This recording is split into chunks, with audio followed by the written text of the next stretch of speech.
how's it going, everybody? Brett and Briggs here again with you guys doing another pellet stove part installation video for this Breckwell Big E pellet stove. Dad, what are we doing today?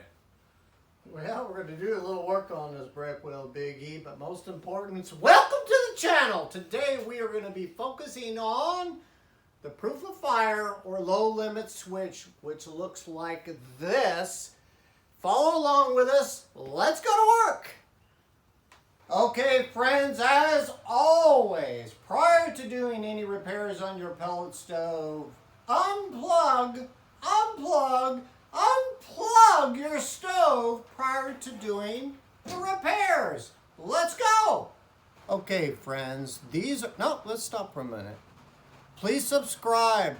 Help us build the channel. We are going to be doing additional self-help videos on various stoves throughout the market. So today, back to the low limit or proof of fire switch. These are the tools that you will need. You can use an impact with a Phillips adapter, or here I go, to a regular Phillips screwdriver. That's all you need. And of course, right here, this is the low limit or proof of fire snap disc.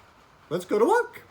Okay, Brett here again. So this is the Breckwell Big E. So you get over there, you turn on your stove, the pellets come out, you get this big old flame, and all of a sudden, the flame goes away. Oh my gosh, you're thinking, what could it be? Well, one of the things it could be is this low limit proof of fire switch, and we're going to show you how to change it out. Let's do it. Alright, so for that proof of fire switch, we're going to go over on the right side of the stove, and it's going to be behind this panel right here. So what panel? Look, I screwed up with the photo. What is it? So I'll take my flashlight. It's this panel right here on the back side. Very nice. That's a QVC moment. Okay, let's roll. So there's going to be 3 Phillips screws. You're going to have one at the top, middle, and the bottom. So here, I'm going to take them out. You can use a regular screwdriver as well, but take them all out. It'll make your job a lot easier. Oops. And again, make sure that your stove is unplugged. Thank you. Safety first.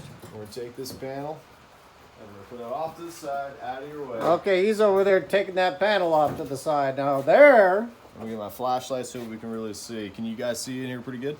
That's not bad here. We got a lot of reflection. Why don't you put that knee bone and stick it on the top up there? Oh my goodness, that is so good. So right here, guys, this is where your proof of fire switch is.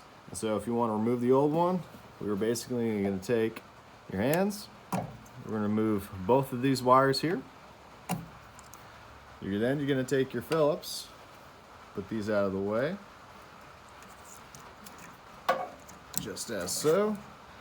And then there's 2 Phillips on each side here. And we're going to gently take them out and put them off to the side.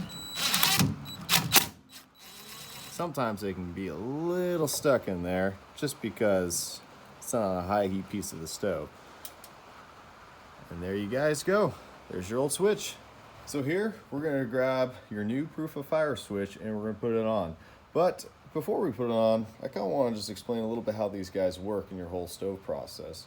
So your pellet stove will have a few phases. It'll have a starting phase, it'll have a run phase, and it'll have a shutdown phase. So when your pellet stove's in the startup phase, it has like this set time limit of the stove trying to see if there's a fire actually in the stove. So within about 10 or 15 minutes or so, it's trying to detect that heat while also trying to light up the pellets in the stove.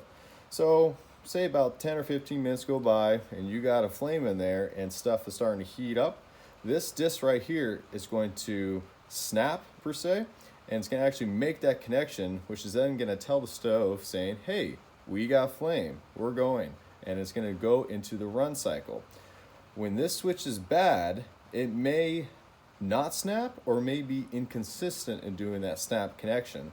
So when it doesn't actually have that current connection going through, essentially it's telling the stove, hey, there's no fire, when all in reality, you're looking at the firebox and you got something going there.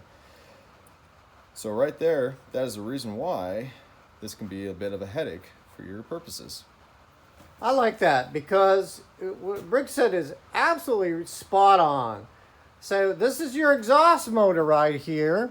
And so as the heat goes through and goes out your exhaust here to your pipe, it's heating up this area here where the sensor is. And so when you get this ginormous flame, when you start up the stove, you're all happy and all of a sudden the flame dies out. Well, what happens is it goes into shutdown mode because this air coming through here is cooler and cooler and cooler. It's not very hot, and it tells the control board to tell the auger motor, don't distribute any more pellets, and the pellets basically stop and your stove shuts down. All right, so after all that lecturing, let's put in our new one. Lecturing? I was just giving them some tips. Good golly. So right here, we're just gonna nicely pre-thread the screws back in to the exhaust holes here.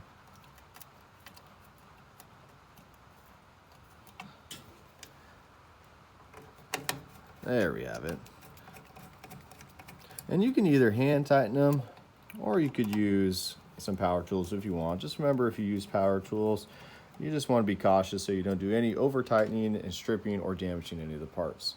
So once you have that nice and snug, you're going to find your wires again.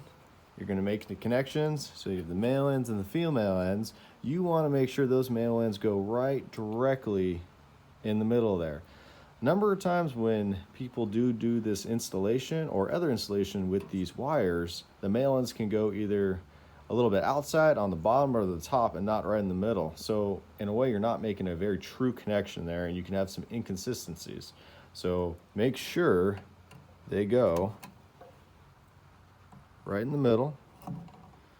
And there you have it. And one last thing before you guys close this up, I want to focus on this wiring. So when you have this all installed, a number of times you may have the wiring away from the organization brackets, and they might be all around, just so you're able to move them around easier. Just when you close this up, make sure they're backed up where you found them, so they're out of the way of a lot of these hot contact points. If you don't do that, or if you forget about it, sometimes wires can be set like this or anywhere around these hot areas, and it may not cause a problem initially, but after a while, once this heats up, it'll start melting the outer coating of these wires, and then pretty soon you're going to get bare metal to metal, and then you're going to start getting some shorting of the electrical system in the stove, which can cause blown fuses or even worse, and actually affecting your control board. Safety, safety, safety. So again, always double check that. We're clear as best as we can away from the hot contact points, and then we're ready to seal this up. Okay, friends, we had a comment from a viewer the other day, and he explained that his fans were running smoothly, the bearings were good, but his Breckwell Big E was noisier than a freight train, and he was a little upset. And he says, well, what can I do about it, or is that normal?